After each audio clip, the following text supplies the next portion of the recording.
Welcome to Missing the Mark, where we look for meaning in strange places. I'm Christopher. I'd like to just give a few quick thoughts on the ashes of Ash Wednesday. Two, actually. The second one is about the fact that in America we do this on the forehead, which is nearly the only place in the world where Catholics put ashes on the forehead. Most of the rest of the world sprinkles ashes onto the head. So I want to talk about that, but I'm going to talk about that second. The first thing I want to talk about is what's said with the application of the ashes, which is, remember you are dust, and to dust you will return. This comes under the general category of what has been called the memento mori. You can see paintings and stuff like of a writer with a skull on his desk, called the memento mori, a remembrance of death, a reminder of death. And, for some reason we tend to, ironically enough, this sort of thing often gets called morbid, which just means pertaining to death, from the mort and so on, like in the French, meaning death. And so I've never entirely understood this, frankly. Death actually is in many ways a very liberating thing. Contemplating death is a very liberating thing. It's not a gloomy thing, and it's liberating precisely because it shows that we do not fit into this world. That is to say, if we really fit into this world, we shouldn't die within it. It should all work and everything should be fine. But clearly, obviously, this world does not work perfectly. I mean, it works to a great degree, but it does not work perfectly. It's not right. And so much of our troubles and sorrows and difficulties and stresses in life is trying to fit into this world to which we do not really fit in, trying to actually match it perfectly when we don't and we can't match it perfectly. And so remembering death actually is very liberating precisely because it allows one to stop worrying about the fact that we don't fit in. We don't. We just accept that and move on. We do the best we can in this fallen world. And that's okay, because we don't really fit into it.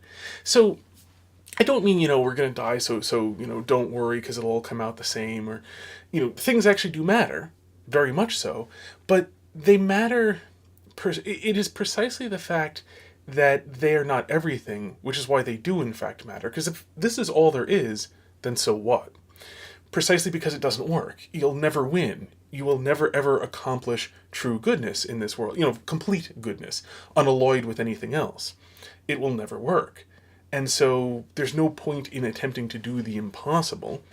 I mean, I understand the glory of the whole, we will attempt to do the good even though we shall fail, like, Don Quixote, which is very stirring precisely because there is another world to which he appeals, and he is trying to bring as much of that other world, that better world, to this one as possible. If this is the only world, there is nothing else to which you can appeal, and pain and sorrow and misery and death and lying and cheating and so on are all just as much a part of this world and just as properly a part of this world if this world is not broken. And if this world is all that there is, it can't, by definition, be broken. There is nothing to, there's no greater ideal to which it could, fail to measure up. And so in that sense, death is liberating, and contemplating death is liberating precisely because there is a better world than this one. And we can live in this one attempting to bring that better world, or attempting to make it conform to that better world than this one as much as we can to the utmost of our strength. And it's okay that it doesn't work because it's not supposed to work. It's supposed to work in the sense it was supposed to be perfect, but it's not going to work, and that's okay because it's not going to last forever. It has a chance of actually being perfected.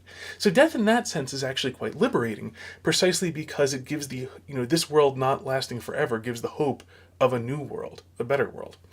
So there's that, in which I think, attempting to forget the fact that we die leads only to misery because this world clearly doesn't really work. So about the ashes on the forehead, there's something very curious about this, especially because the readings today are... I'm Catholic, by the way, in case any viewers aren't aware of that. So I'm talking about Catholic, stuff from the Catholic perspective and so on. I'm not saying anything positive or negative about, anything, any other traditions or other Christians and so on. So, but within the Catholic Church, there's apparently one other place, or maybe two other places, but America is nearly the only place that puts ashes on the forehead.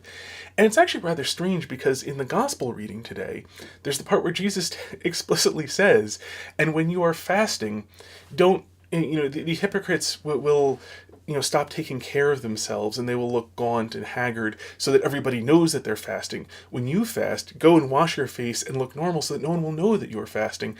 And so here on a day of fasting and abstinence from meat and penance, we get marked with something that very loudly proclaims that we're observing today. It doesn't guarantee that you're fasting, of course, so it's not like literally, but in the same way, within Israeli culture, the culture of Jesus at the time, that's what I mean. A gaunt expression only made it extremely likely. So everyone knows.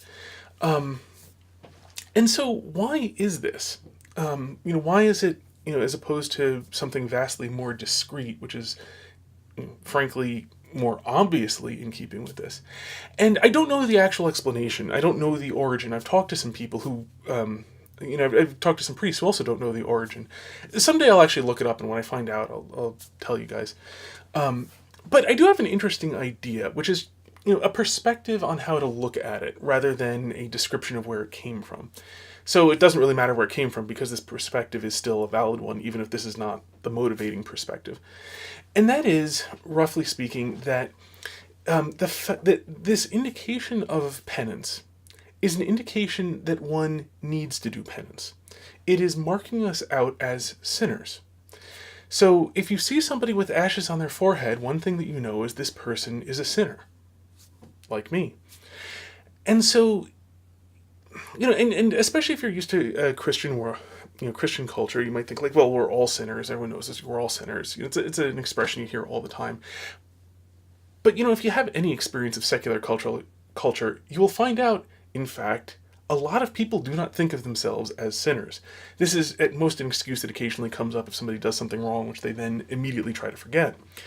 But no, actually, if you have an experience of a broader culture, but secular as well as Christians who aren't saints, you will find actually there are a lot of people who do not think of themselves as sinners. You will find, in fact, a lot of people who will say to me, utterly mystifying words, I'm a good person. To which I can kind of only reply, good for you. I'm not. Until next time, may you hit everything you aim at.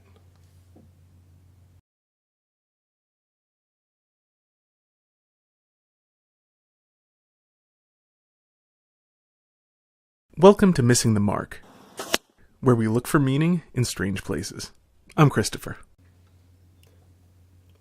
I'd like to just give a few quick thoughts on the ashes of Ash Wednesday. Two, actually. The second one is about the fact that in America we do this on the forehead, which is nearly the only place in the world where Catholics put ashes on the forehead. Most of the rest of the world sprinkles ashes onto the head. So I want to talk about that, but I'm going to talk about that second. The first thing I want to talk about is what's said with the application of the ashes, which is, remember you are dust, and to dust you will return. This comes under the general category of what has been called the memento mori. You can see